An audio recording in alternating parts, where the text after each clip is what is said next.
사이다 무비튼. 내 이름은 남이라.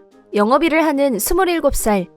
남편 왕고집과는 대학교 때부터 사귀던 사이로 2년 전에 결혼해서 맞벌이로 생계를 꾸리고 있다. 시댁은 평생 농사만 지으면서 사신 분들인데 우리가 농사를 이어받았으면 좋겠다는 말은 절대 하지 않으셨다. 농사로 생계를 이어가는 건 쉽지 않은 일이고 대학까지 나와서 좋은 회사에 취업했으니 도시에서 편하게 생활하는 게 좋을 거라고 말씀하셨다. 난 그렇게 마음 넓은 시부모님께 감사할 뿐이었다. 남편은 농사인 전혀 흥미가 없었고 시댁에 방문하더라도 농사일은 전혀 거들지 않았다. 난 열심히 일하시는 시부모님을 앉아서 보기만 할 수가 없어서 시댁에 갈 때마다 일손을 거들었다. 시부모님과 가까워진 난 추석이나 설날이 아니어도 농사철이 되면 일부러 나서서 도와드리러 가곤 했다. 그때마다 시부모님은 일부러 와줘서 너무 고맙구나. 무리하지 말고 하고 신경 써주셨다. 지난번에 일 도와드리러 왔을 때 어머님이 말씀하시길 젊었을 적 당신의 시어머니에게 늘 구박만 당했었다고 한다. 농사일 안 물려받을 거면 이혼하고 썩 꺼져! 라는 말을 끊임없이 들었단다.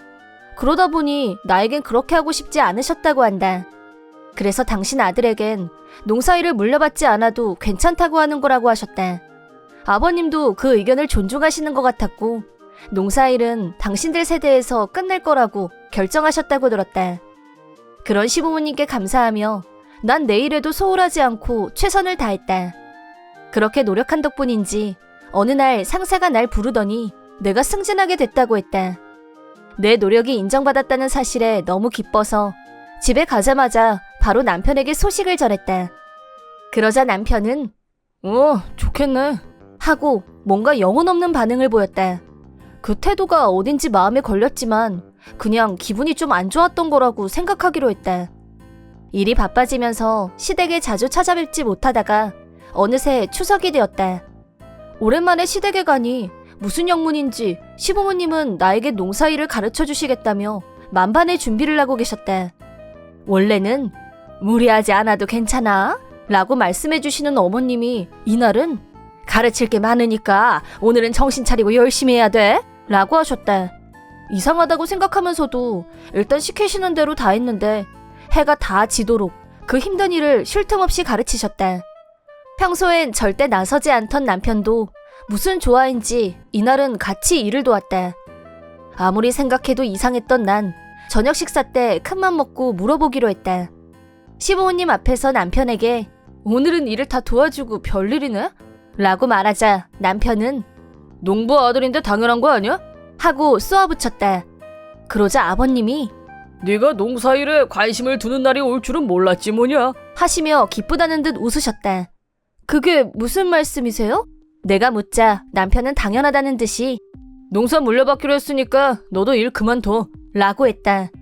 그 말에 놀란 내가 그런 말 한 적 없잖아. 나 일 그만둘 생각 없어 라고 하자 아버님은 너 아내 허락도 없이 네 멋대로 농사 물려받겠다고 한 거냐? 하시며 당황하시는 듯 했다. 어머님은 난 당연히 며느라기도 다 이해하고 받아들인 줄 알고 그래서 무리하게 해가 다 지도록 일손을 돕게 했다며 연신 미안하다고 하셨다. 그리고 나와 시부모님의 분노는 남편을 향했다. 왜 네 멋대로 한 거냐고 따지자 남편은 당연히 우리 부모님을 위해서 그런 거지. 말은 그렇게 안 하셔도 속으로는 우리가 이어받길 원하실 거야 라고 했다. 게다가 남편이 이미 일까지 관뒀다는 걸 알게 됐다.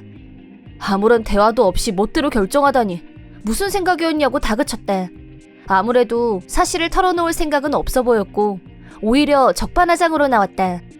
더 이상 감당할 수가 없어서 이날은 나 혼자 집으로 돌아갔다. 다음날 밤이 되어서야 남편은 시부모님께 잔뜩 잔소리를 듣고 마지못해 집으로 돌아왔다. 그는 손에 서류 봉투를 들고 왔다. 남편은 농사를 이어받을 생각 없으면 이혼할 거니까 지금 당장 나가! 라고 고함을 지르며 작성이 끝난 이혼 서류를 건넸다. 진심으로 이혼하겠다는 거야? 라고 묻자 당연하지. 시집 왔으면 당연히 내 말에 따라야지. 아니면 이혼이야! 라며 의자를 힘껏 걷어찼다. 심하게 화내며 난동을 피우는 남편을 보며 난 완전히 질려버렸다. 더 이상 이 사람과 함께 살 수 없다는 생각이 강하게 들었다. 그리고 이제 막 승진까지 해서 연봉도 올랐는데 퇴사라니 언감생심이다. 그럴 바에는 이혼하는 게 낫다고 생각했다. 남편은 나에게도 사실대로 말해주지 않는 데다 자초지종도 모르는 채 남편이 원하는 대로 하는 건 받아들일 수 없다. 난 이혼 서류를 받아들고 알겠어 라고만 했다. 그걸 남편이 어떻게 받아들였는지는 모르겠지만 먼저 본가로 가서 기다리고 있을 테니까 넌 퇴사하고 오든가 해 라는 말을 남기고 집을 나갔다. 하룻밤 동안 생각해봤지만 역시 이를 관둔다는 선택지는 나에게 없었고 다음날 이혼 서류를 마저 작성해서 구청에 제출하기로 했다. 이혼 절차가 끝나고 바로 원래 살던 아파트에서 직장 근처로 이사한 나는 심기일전에서 전보다 더 열심히 일에 집중했다. 그리고 2달 후 연봉이 크게 올랐다. 혼자 잘 살고 있던 어느 날 갑자기 남편에게 전화가 왔다. 남편은 몹시 당황스러워하는 기색으로 야, 너 지금 어디야? 집에 왔더니 다른 사람이 살고 있는데? 라고 묻길래 회사 근처로 이사 갔다고 말해줬다. 그러자 남편한테 말 한마디 없이 이사하는 법이 어딨어? 라며 화를 내길래 뭐? 이제 부부도 아닌데 무슨 상관이야? 라고 하자 잠시 침묵이 이어졌다. 그리고 무슨 소리야? 우리 아직 부부잖아. 라고 하길래 이혼 서류는 이미 냈다고 말해줬다. 그랬더니 남편은 더 큰 패닉에 빠졌다.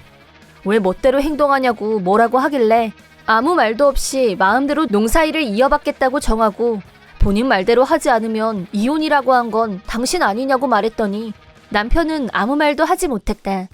더 이상 할 말이 없어서 전화를 끊으려고 했더니 남편이 그제야 사실대로 털어놓기 시작했다. 내가 직장에서 승진했다는 소식을 전한 날 남편은 회사에서 큰 실수를 저질러서 감봉 처분을 받았다고 한다. 풀이 팍 죽어 있었는데 내가 기뻐하면서 승진 얘기를 하는 모습을 보고 자존심이 상해서 나만 승승장구하는 꼴을 보느니 일을 그만두게 하고 농사일을 물려받는 게 낫겠다고 생각했다나? 그런 이기적인 이유로 일을 그만두게 하려 했다니 어이가 없고 도저히 용서할 수 없었다. 남편은 내가 잘못했고 이제 그만두라는 말은 안 할 테니까 이혼은 하지 말자. 우리 부모님이 슬퍼하실 거야. 라고 했지만 이미 이혼 절차는 끝난 뒤였고 무슨 말을 해도 이미 늦었다. 난 돌아오는 휴일에 시댁으로 가서 남편이 했던 얘기를 포함해서 자초지종을 시부모님께 말씀드렸다. 그러자 어머님은 나에게 연신 사과하시며 이혼했다는 사실에 슬퍼하셨다. 하지만 결국엔 잘못한 건 우리 아들이니까 넌 아무 걱정하지 말렴.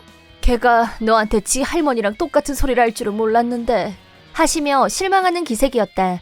남편은 시부모님께 엄마 아빠도 같이 미라 설득 좀 해줘. 반쯤 울먹이며 그렇게 말했지만 아버님이 자업자득이다. 며느라기한테 사과부터 해야지. 일침을 놓았다. 남편은 나에게 몇 번이나 사과했지만 내 마음은 바뀌지 않았다. 그리고 남편은 본가에서 농사일을 배워야 했지만 너무나도 고된 일이라는 걸 깨닫고 중도 포기했다고. 나와 이혼한 일로 시부모님은 남편에게 정이 떨어질 대로 떨어졌는지 남편을 집에서 쫓아냈다고 한다. 샐러리맨으로 돌아가고 싶어진 남편은 여기저기 면접을 보러 다녔지만 잘 풀리지 않았고 지금은 취업 준비를 하며 떠돌이 생활을 하며 지낸다고 한다. 난 어떻게 지내냐고? 어머니께 연락이 와서 남편을 쫓아냈다는 얘기를 듣고 정기적으로 시부모님을 찾아뵙고 있다. 특히 어머님과 사이가 좋아서 직장생활 고충도 곧잘 들어주시곤 한다. 앞으로 남편하고는 상관없이 어머님과 친구 같은 관계로 잘 지내고 싶다. 이번 영상은 어떠셨나요? 재밌게 보셨다면 구독, 좋아요에 댓글까지 달아주시면 감사하겠습니다. 그럼 다음 영상에서 만나요.